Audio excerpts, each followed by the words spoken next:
আমার টাকা নেই, আমার বাজার করার পয়সা নেই, আমার মেয়ের বিয়ে হচ্ছে না, আমার এই সমস্যা সেই সমস্যা, পৃথিবীর কারো কাছে যাওয়ার দরকার নাই। এই ঈমান বানান, বিশ্বাস করেন আমি নিজে প্রত্যক্ষদর্শী সাক্ষী। আমি ওভার কনফিডেন্স নিয়ে বলছি, আল্লাহ তাআলা এই ঈমান যদি বানাতে পারেন, ইনশাআল্লাহ আল্লাহর পক্ষ থেকে আপনি এই দৃষ্টান্ত, আল্লাহর পক্ষ থেকে এই খাজানা আপনি পাবেন। আল্লাহর নবী বলেন, আমার উম্মত তোমাদের আর আমার দৃষ্টান্ত হলো ওই ব্যক্তির মতো যেই ব্যক্তিটা দুনিয়ায় কোনো একটা জায়গায় আগুন জ্বালালো, দুনিয়ার কোন চুলার মধ্যে অথবা দুনিয়ার কোন জায়গায় আগুন প্রজ্বলিত করলো, ফাজআলাল জানাদিব ওয়াল ফারাশু ইয়ালকাউনা ফিহা। আল্লাহর নবী বলেন, ফড়িং আর পতঙ্গগুলো আগুনের মধ্যে পড়ে যায়, একের পর এক ফড়িং আর পতঙ্গগুলো আগুনের মধ্যে ঝাঁপ দেয়। আল্লাহর নবী বলেন, আমার উম্মত ওই মানুষটা ফড়িং আর পতঙ্গগুলোকে আগুনে পড়া থেকে বাঁচাইতে চায়, একের পর এক আগুনে পড়ে যায়, আগুনে পড়া থেকে বাঁচাইতে চায়। আল্লাহর নবী বলেন, আমার উম্মত ওয়া হুয়া ইয়াদুবতুহুন আনহা, এরপরে অধিকাংশ ফড়িং আর পতঙ্গগুলা আগুনের মধ্যে পড়ে যায়, কারণ ওই লোক তো একজন, কতজন ফড়িং আর পতঙ্গগুলাকে বাঁচাতে পারে? লোক তো একাই, হিসাব তো তাই বলে, চতুর্দিক থেকে ঝাঁপ দিচ্ছে আগুনে, আর ও তো একা ব্যক্তি, কতজনকে ঠেকাবে? আল্লাহর নবী বলেন, আমার উম্মত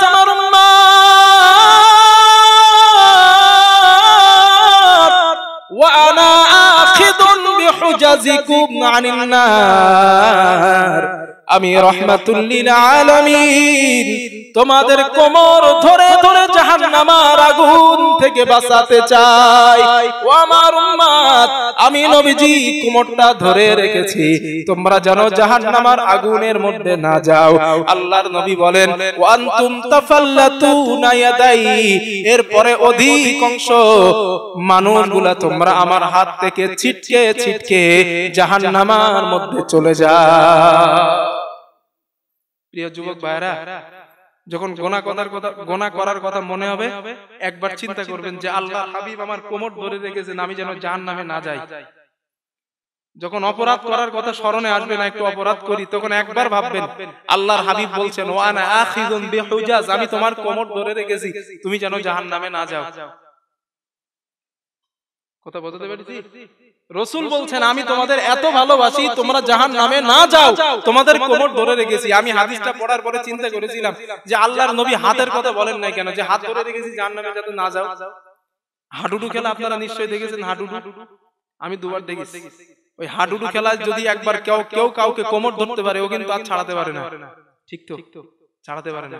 তো আল্লাহর নবী বলেন, আমি তোমাদের কোমর ধরে রেখেছি, তোমরা যেন জাহান্নামে না যাও। প্রিয় যুবক ভাইয়েরা, আব্বা জানেরা যারা আছেন, অন্যায় করার আগে এই কথাটুকু চিন্তা করবেন যে আল্লাহর হাবিব আমার কোমর ধরে রেখেছেন, আমি যেন জাহান্নামে না যাই। এটা উম্মতের প্রতি ভালোবাসার বহির প্রকাশ রাসূলের। হাদিস নাম্বার 3, আল্লাহর নবী বলেন, ক্বালা রাসূলুল্লাহ সাল্লাল্লাহু আলাইহি ওয়াসাল্লাম, আল্লাহর নবী বলেন, লিকুল্লি নাবিয়্যিন দাওয়াতুন মুস্তাজাবা। আল্লাহর নবী বলেন, আমার উম্মত তামাম দুনিয়ার নবী আদম থেকে নিয়ে আমি মুহাম্মদ সাল্লাল্লাহু আলাইহি ওয়াসাল্লাম পর্যন্ত সমস্ত নবীকে আমার আল্লাহ একটা স্পেশাল দোয়া দিয়েছিলেন, ইয়াদউ বিহা ফায়ুস্তাজাবু লা, যেই দোয়াটা করলে আল্লাহর সাথে সাথে কবুল করে নেন, ওই দোয়াটা সমস্ত নবীকে আমার আল্লাহ দান করেছিলেন। আল্লাহর নবী বলেন, আমার উম্মত আমি রাহমাতুল লিল আলামিন, ওই দোয়াটা তায়েফের ময়দানে মার খেয়েছি, কিন্তু দোয়াটা করি নাই। খন্দকের ময়দানে আমি পেটে পাথর বেঁধেছি, আমি রাসূলুল্লাহ ওই দোয়াটা আল্লাহর কাছে করি নাই। আমি তায়েফের ময়দানে রক্ত ঝরিয়েছি, এরপরে দোয়াটা করি নাই। কেন করি নাই তোমরা জানো? ইয়াখতাবাতু দাওয়াতি শাফাআতাল লিউম্মতি ইয়াউমাল কিয়ামাহ, আমি নবীজি হাসরের ময়দানে আমার উম্মতগুলো যখন বিপদে পড়ে যাবে, হাসরের দিন উম্মতগুলো যখন মুসিবতে পড়বে, আমি আল্লাহকে বলবো, আল্লাহ আপনার ওয়াদা অনুযায়ী, আপনার ওয়াদা অনুযায়ী আজ আপনি আমার দোয়াটা কবুল করে নেন। ওই দোয়াটা আমি দুনিয়ায় করি নাই, আজ আমার দোয়াটা কবুল করে নিয়ে আমার উম্মতকে সুপারিশের অর্ডার আপনি আমাকে দিয়ে দেন। কত মায়া তার। আমাদের যদি আল্লাহ এই অফার দিতেন যে একবার দোয়া করো, যা বলবা তাই কবুল করব, আমরা তো আগে শুধু টাকা চাই নিতাম, আল্লাহ টাকা দাও, হিসাব তো তাই বলে। কিন্তু নবীজি বলে না, আল্লাহর রাসূল বলে না, আমি রাহমাতুল লিল আলামিন দোয়াটা দুনিয়ায় করি নাই, কারণ করলে তো শেষ। নবীর কতটা জ্ঞান চিন্তা করেন, আল্লাহর নবী চিন্তা করেছেন ওই দিন কিয়ামত হবে, সেই দিন আমার উম্মতগুলো বিপদে পড়ে যাবে, আর আজকের যদি দোয়াটা করি তাহলে দোয়া তো শেষ হয়ে গেল। ইয়াখতাবাতু দাওয়াতি শাফাআতাল লিউম্মতি ইয়াউমাল কিয়ামাহ, কিয়ামতের দিন আমার উম্মতের সুপারিশের জন্য এই দোয়াটা আমি স্টকে রেখে দিয়েছি। এটাই তো নবীর ভালোবাসা। আর বুখারী শরীফের হাদিসের মধ্যে আনাস ইবনে মালিক থেকে বর্ণিত হাদিস, নবীজি উম্মতের জন্য সুপারিশ করবেন। কত বোঝাতে পারছি ইনশাআল্লাহ না? আনাস ইবনে মালিক থেকে হাদিস বর্ণিত হয়েছে। আনাস ইবনে মালিক রাদিয়াল্লাহু তাআলা আনহু, নবীজির সাহাবা আনাস ইবনে মালিক রাদিয়াল্লাহু তাআলা আনহু বলেন, হাদাসানা মুহাম্মাদিন সাল্লাল্লাহু আলাইহি ওয়াসাল্লাম, রাসূলুল্লাহ সাল্লাল্লাহু আলাইহি ওয়াসাল্লাম বলেছেন, ইযা কানা ইয়াউমুল কিয়ামাতি মাযান নাসু বা'দুহুম ইলা বা'দ, কিয়ামতের দিন মানুষগুলা পাগলের মতো দৌড়াতে থাকবে। এটা বুখারী শরীফের হাদিস। মানুষগুলা পাগলের মতো দৌড়াতে থাকবে, দৌড়াতে দৌড়াতে ফায়াতুনা আদম আলাইহিস সালাম, নবী আদমের কাছে যাবেন। নবী আদমকে বলবেন, ফায়াকুলুনা ইশফা লানা ইলা রাব্বি, ও পয়গম্বর আদম আপনি আমাদের জন্য আল্লাহর কাছে একটু সুপারিশ করেন। নবী আদম জবাব দিবেন, ফায়াকুলু লাস্তু লাহা, আমি আদম ওই কাজের যোগ্য না, ওয়ালাকিন আলাইকুম বিইব্রাহিম আলাইহিস সালাম, তোমরা ইব্রাহিম নবীর কাছে যাও। কেন যাও? ফাইন্নাহু খলিলুর রহমান, তিনি রহমানের অনেক কাছের বন্ধু, তিনি তোমাদের জন্য আল্লাহর কাছে সুপারিশ করতে পারবেন। আল্লাহর নবী বলেন, সমস্ত হাসরবাসীরা ইব্রাহিমের কাছে যাবে। ইব্রাহিম নবী একই জবাব দিবেন, ফায়াকুলু লাস্তু লাহা, আমি ইব্রাহিম ওই কাজের যোগ্য না। আল্লাহর নবী বলেন, ইব্রাহিম নবী বলবেন, ওয়ালাকিন আলাইকুম বিমূসা আলাইহিস সালাম, তোমরা নবী মূসার কাছে যাও। কেন যাও? ফাইন্নাহু কালিমুল্লাহ, তিনি আল্লাহর সঙ্গে দুনিয়ায় কথা বলতেন। আল্লাহর নবী বলেন, ফায়াতুনা মূসা আলাইহিস সালাম, হাসরবাসীরা মূসা নবীর কাছে যাবেন। ফায়াকুলুনা ইশফা লানা ইলা রাব্বি, ও পয়গম্বর মূসা আপনি আমাদের জন্য আল্লাহর কাছে একটু সুপারিশ করেন। মূসা নবী একই জবাব দিবেন, ফায়াকুলু লাস্তু লাহা, আমি মূসা ওই কাজের যোগ্য না। ওয়ালাকিন আলাইকুম বিঈসা আলাইহিস সালাম, তোমরা ঈসা নবীর কাছে যাও। কেন যাও? ফাইন্নাহু রূহুল্লাহ ওয়া কালিমাতুহু, তিনি আল্লাহর দেওয়া রূহ, আল্লাহর দেওয়া কালিমা, তিনি তোমাদের জন্য কথা বলতে পারবেন। নবী বলেন, হাসরবাসীরা ঈসা নবীর কাছে যাবেন। ঈসা নবী বলবেন, আমি তো পারবোই না, সুতরাং আমি তোমাদেরকে একটা সাজেশন দেই, ওয়ালাকিন আলাইকুম বিমুহাম্মাদিন সাল্লাল্লাহু আলাইহি ওয়াসাল্লাম, তোমরা আখিরি জামানার পয়গম্বর নবী মুহাম্মদ সাল্লাল্লাহু আলাইহি ওয়াসাল্লামের কাছে যাও, তিনি তোমাদের জন্য আল্লাহর কাছে কথা বলতে পারবেন। নবী বলেন, ফায়াতুনি ফায়াকুল, ও সাহাবারা শোনো, হাসরবাসীরা আমি নবী আমার কাছে আসবে। সুবহানাল্লাহ বলেন, আমি নবী আমার কাছে আসবে, শুধু আসবে তাই না, আল্লাহর নবী বলেন, আমি তাদের ফিরিয়ে দেব না, আনা লাহা, আমি বলবো হ্যাঁ আজ এই কাজের জন্য আমি নবী যোগ্য।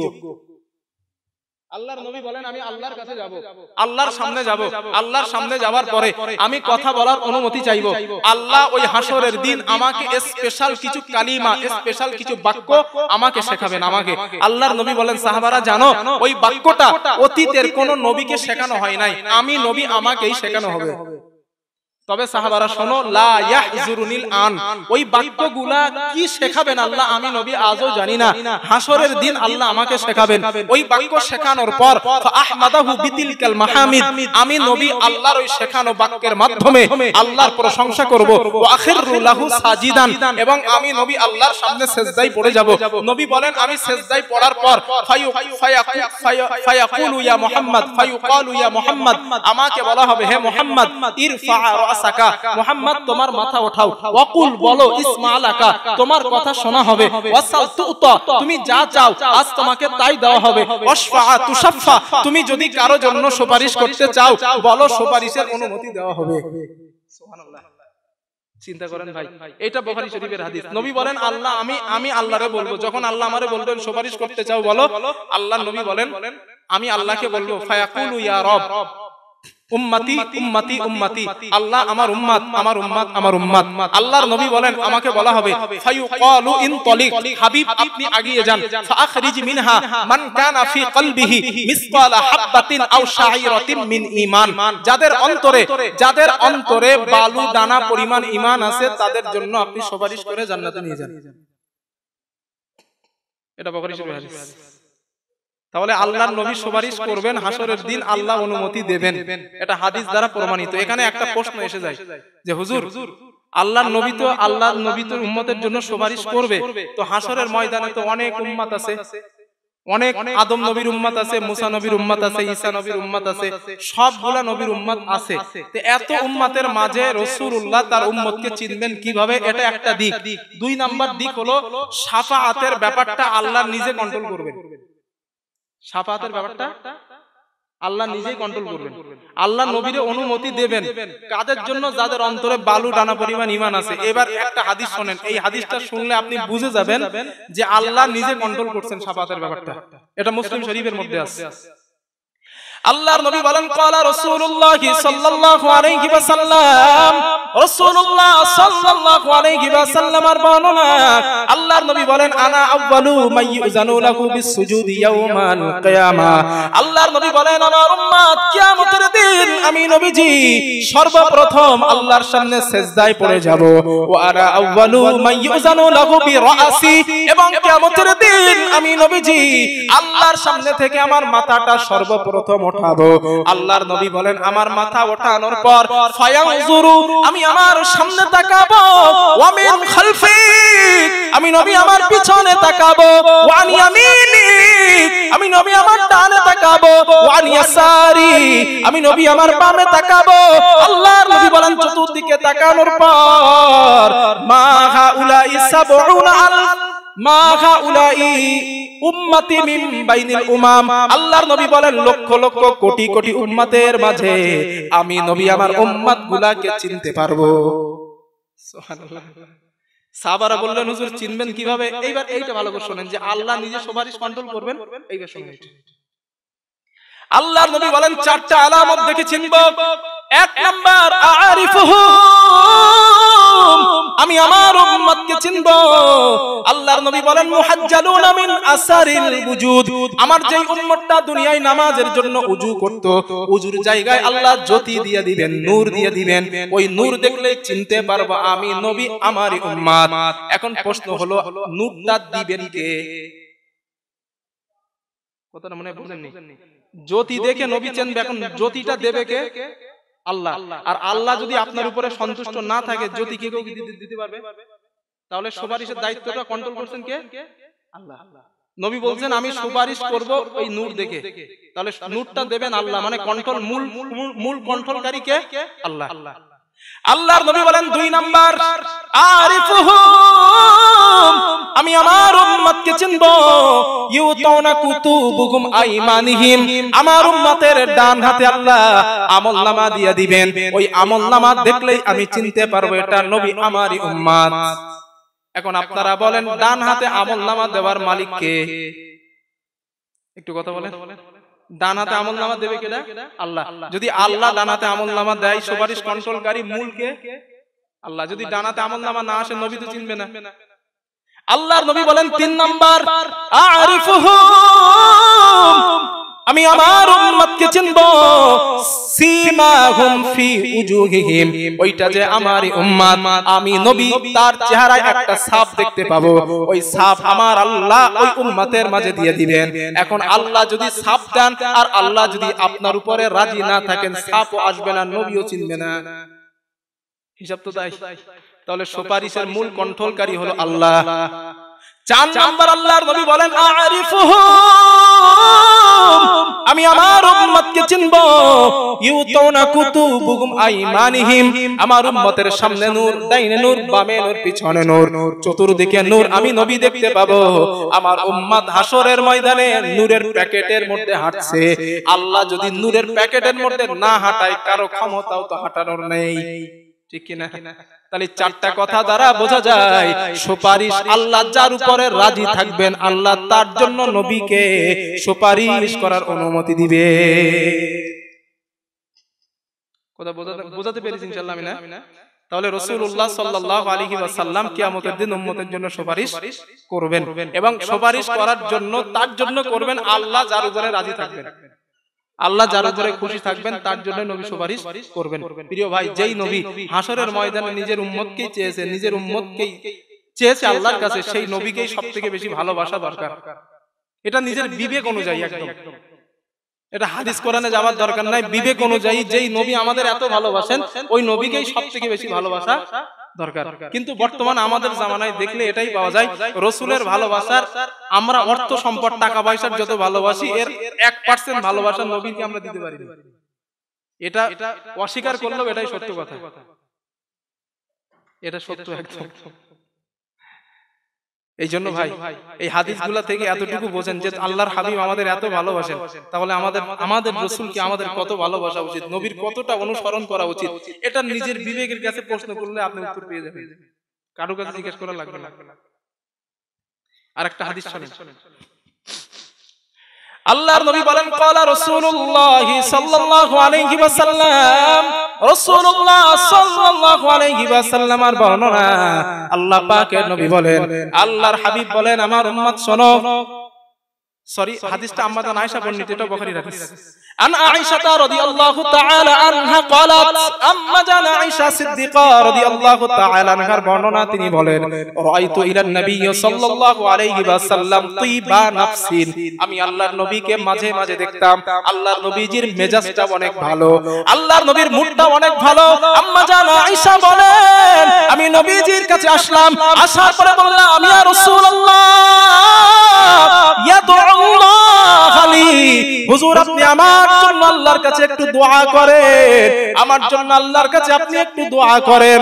আম্মা জান আয়েশা বলেন, আল্লাহর নবী আমার জন্য দোয়া করলেন, আল্লাহুম্মা গফিরলি আয়েশা, আল্লাহ আপনি আয়েশাকে maaf করে দেন, মা তাকাদ্দামা মিন যামবিকা ওয়া লা তাআখার, আল্লাহ আপনি আয়েশার আগের গুনাহ পরের গুনাহ maaf করে দেন, ওয়া মা আলানাত মা আসাররাত ওয়া মা আলানাত, আয়েশার আগের গুনাহ পরের গুনাহ সামনের গুনাহ পিছনের গুনাহ ছোট গুনাহ বড় গুনাহ আল্লাহ আপনি maaf করে দেন।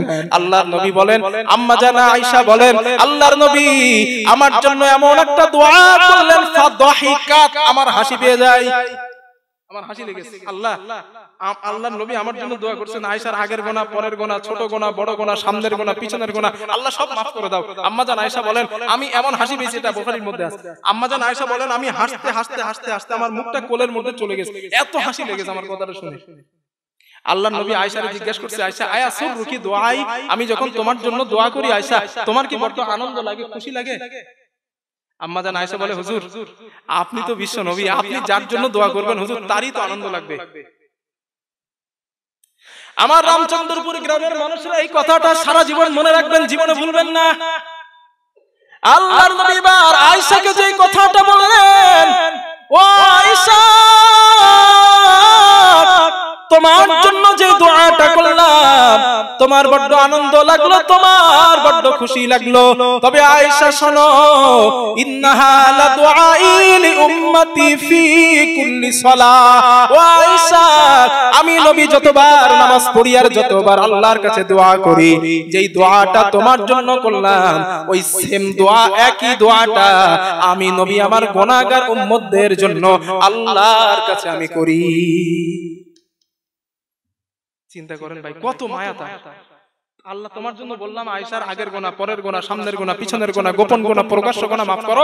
আয়েশা আমি নবী আল্লাহর কাছে এই দোয়াটাই করি, আল্লাহ আমার উম্মতের সামনের গুনাহ maaf করে দাও, পিছনের গুনাহ maaf করে দাও, আগের গুনাহ maaf করে দাও, পরের গুনাহ maaf করে দাও, আল্লাহ আমার উম্মতের গুনাহ maaf করে দাও। কত মায়া তার। এইজন্য ওই নবীকেই সবথেকে ভালোবাসা দরকার। আরেকটা হাদিস শুনুন, হাদিসের রাবী নবীর চাচাতো ভাই আব্দুল্লাহ ইবনে আব্বাস রাদিয়াল্লাহু তাআলা, আব্দুল্লাহ ইবনে আব্বাস নবীজির চাচাতো ভাই। আন আব্দুল্লাহ ইবনে আব্বাস রাদিয়াল্লাহু তাআলা আনহু قال, আল্লাহর নবীর সাহাবা আব্দুল্লাহ ইবনে আব্বাস রাদিয়াল্লাহু তাআলা আনহুর বর্ণনা, তিনি বলেন, খরাজা ইলান নবী সাল্লাল্লাহু আলাইহি ওয়াসাল্লাম ইয়াওমান, আল্লাহর নবী একদিন আমাদের মাঝে আসলেন।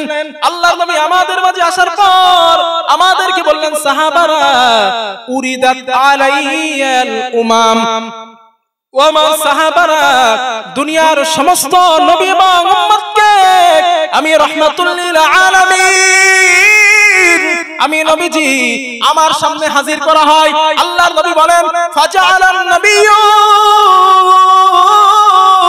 ইয়ামুরু মাআহু রাজুলান, আল্লাহর নবী বলেন আমার সাহাবারা আমি দেখলাম আমার সামনে দিয়ে একজন নবী হেঁটে যায়, তার সঙ্গে মাত্র উম্মত একজন, নবী একজন উম্মত একজন। আল্লাহর নবী বলেন ওয়ান নবী, আমি তাকায়া দেখলাম আমার সামনে দিয়ে আরেকজন নবী হেঁটে যায়।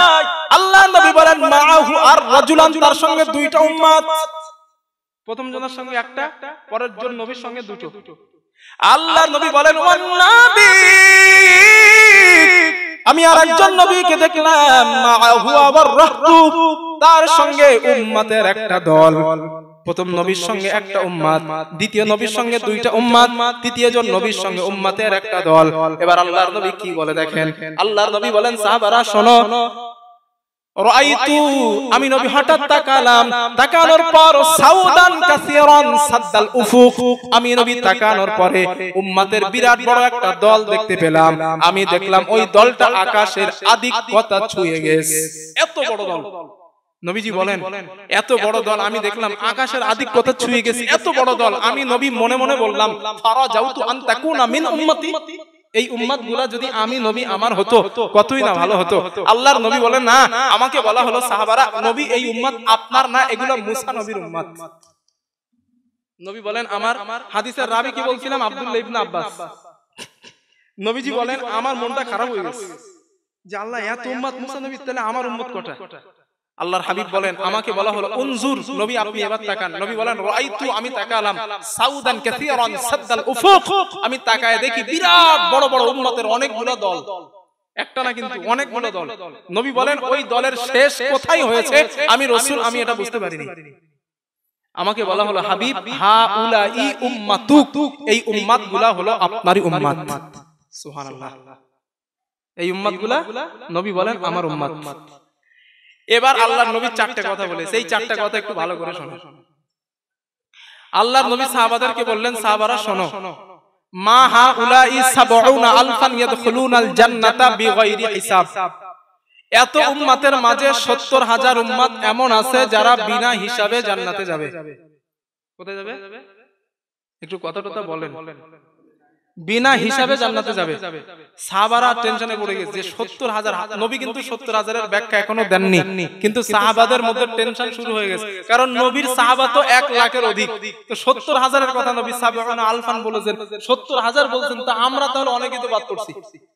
কিন্তু আল্লাহর হাবিব এখনো ব্যাখ্যা দেননি। হাদিসের মধ্যে এসেছে ফাতাযাক্কারা আসহাবুন নবী সাল্লাল্লাহু আলাইহি ওয়াসাল্লাম, সাহাবাদের মাঝে আলোচনা শুরু হয়ে গেছে, হাই হাই ওই উম্মত কারা, ওই উম্মত কারা। উনি একজনের সঙ্গে বলে আমরা মনে হয় ওই উম্মত না, আরেকজন আরেকজনের সঙ্গে বলে আমরা মনে হয় ওই উম্মত না।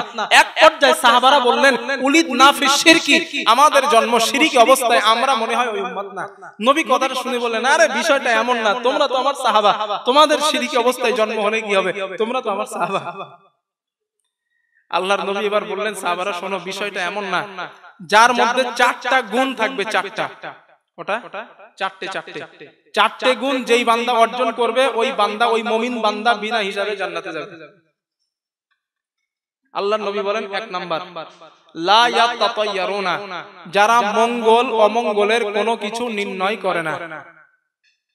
একটা দৃষ্টান্ত দেই, আপনাদের গ্রামে তো মুদিখানার দোকান আছে, অনেক দোকানদার আছে, দেখবেন এখানে তো ভালো আছে, অনেক দোকানদার আছে এরকম সকালবেলা গেলে যে সম্পর্কে যা হয় ভাই চাচা চাচি যেটাই হয়, আমার বাড়িতে ২ জন মেহমান আসছে, আমাকে ২০০ টাকার মাল একটু ধার দেন, আমি সন্ধ্যাবেলা কি আগামীকাল টাকা দিয়ে দেবো। অনেক দোকানদার আছে দেখবেন এই কথা বলে, আমি এখনো বউনি করতে পারিনি, আমি এখন ধার দেবো না, বলে না এগুলো, এগুলো বলে না। যে এই কথা বলে যে আমি বউনি করতে পারিনি ধার দেব না, ওরে বলবেন তুমি ৭০,০০০ নেই, তুমি ১২ হয়ে গেছো, তুমি ৭০,০০০ নেই। কেন নেই? কারণ তুমি মঙ্গল, তোমার বিশ্বাস ইচ্ছা আমি যদি নগদ বিক্রি করার আগে ধারে বেচি আমার সারাদিনের বেচাকেনা ভালো হবে না, এই বিশ্বাস থাকার কারণে তুমি ৭০,০০০ নেই, তুমি ১২ হয়ে গেছো। আল্লাহর নবী বলেন ২ নাম্বার ওয়ালা ইয়াস্তারকুনা, যারা কুফরি কালামে ঝাড়ফুঁক করে। সূরা ফাতিহা পড়ে ফু দিলেন কাজ হয় না, ফালাক নাস পড়ে ফু দিলেন কাজ হয় না, আয়াতুল কুরসি পড়ে ফু দিলেন, কাজ হয় না। কাজ হবে কি? নামাজই তো ঠিক মতন পড়ে না, তো কাজ হবে কি? এরপরে কি করলেন? নিজের জায়গা ঠিক রাখার জন্য ফেরাউনের নাম না, ইবলিস শয়তানের নাম নিয়ে ঝাড়ফুঁক করে। এই কুফুরি কালামে যারা ঝাড়ফুঁক করে ও 70,000 নেই, 70,000 থেকে বার হয়ে গেছে। 3 নাম্বার ওয়ালা ইয়াকতাবুনা, যারা লোহা গরম করে গায়ে সেক দেয় না। হাতে ট্যাটু আছে কার? ট্যাটু ট্যাটু যারা করেন, ট্যাটু করেছেন, আপনিও জান্নাতে যাবেন না বিনা হিসাবে। কারণ ওয়ালা ইয়াকতাবুনার ব্যাখ্যা এটাই, ওয়ালা ইয়াকতাবুনার যে ট্যাটু করা হয়, ট্যাটুর মেশিনটা কিন্তু লোহার, আর যে কারেন্ট দিয়ে করে ওটা আগুনের ব্যাখ্যা।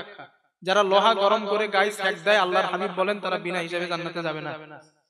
4 নাম্বার বালহুম ইয়াতাওয়াক্কালুনা আলাল্লাহ, যারা প্রতিটা মুহূর্ত আল্লাহর উপরে ভরসা করে। প্রতিটা মুহূর্ত, খাওয়া দাওয়া, ওঠা বসা, চলনে ফিরনে, শয়নে জাগরণে, লিখনে চলনে বলনে, প্রতিটা ক্ষেত্রে যারা আল্লাহর উপরে ভরসা করে, নবী বলেন ওরা বিনা হিসাবে জান্নাতে যাবে। এই 4টা দল এখানে 70,000 এর ব্যাখ্যা হলো এটাই। এখন আমরাও এই কিসমত ওয়ালা মানুষ হতে পারি যদি এই 4টা গুণ আমাদের মধ্যে অর্জন করতে পারি। লাস্টেরটা কিন্তু বেশি কঠিন, যে আল্লাহর উপরে ভরসা করা। হাদিসের মধ্যে আছে, নবী বলেন তোমার যদি একটা চপ্পলের ফিতে ছিঁড়ে যায়, চপ্পলের যদি ফিতা ছিঁড়ে যায়, ওটাও আল্লাহরে বলো, আল্লাহ আমার চপ্পলের ফিতে ছিঁড়ে গেছে, নবী বলেন এটাও আল্লাহ তোমার পাইয়ে দেওয়ার ব্যবস্থা করবেন। চিন্তা করেন, একটা নিকৃষ্ট বস্তু আল্লাহর কাছে নবী চাইতে বলছেন। এই জন্য ভাই এই ঈমান তৈরি করেন। আমার টাকা নেই, আমার বাজার করার পয়সা নেই, আমার মেয়ের বিয়ে হচ্ছে না, আমার এই সমস্যা সেই সমস্যা, পৃথিবীর কারো কাছে যাওয়ার দরকার নাই। আপনি তাহাজ্জুদের নামাজ পড়েন, সেজদায় যান, আল্লাহর কাছে 2 হাত উঁচু করেন, গভীর রাত্রে একা একা, মাবুদ খালি হাত তোমার কাছে পেতেছি, আল্লাহ আমার মেয়ের বিয়ে হচ্ছে না, একটু বিয়ের ব্যবস্থা করে দাও। আল্লাহ আমার বাবা অসুস্থ, তোমার কাছে এসেছি, তুমি তো সুস্থতার মালিক, আল্লাহ আমার বাবারে সুস্থ করে দাও। এই ঈমান বানান, বিশ্বাস করেন, আমি নিজে প্রত্যক্ষদর্শী সাক্ষী, আমি ওভার কনফিডেন্স নিয়ে বলছি, আল্লাহ তাআলা এই ঈমান যদি বানাতে পারেন, ইনশাআল্লাহ আল্লাহর পক্ষ থেকে আপনি এই দৃষ্টান্ত, আল্লাহর পক্ষ থেকে এই খাজানা আপনি পাবেন। এই ঈমান রাখেন। আল্লাহ তাআলা কথাগুলো আমাদের বোঝার তৌফিক দান করেন, সকলে বলেন আমিন। যত কথা বললাম ইচ্ছাকৃত ভুল বলেনি, তবে যদি আমি তো মানুষ, আমার ভুল হওয়াটাই স্বাভাবিক। কোনো যদি ভুল ইনফরমেশন আমার মুখ থেকে বার হয়, আল্লাহ যেন আমার শ্রোতাদের স্মৃতিপট থেকে ভুলগুলো মুছে দেন, এবং আল্লাহ আমারে আমল করার তৌফিক দেন, এবং আপনাদেরকেও। সর্বশেষ আমি মাহফিল ছাড়বো একটা গজল। সুলতান মদিনা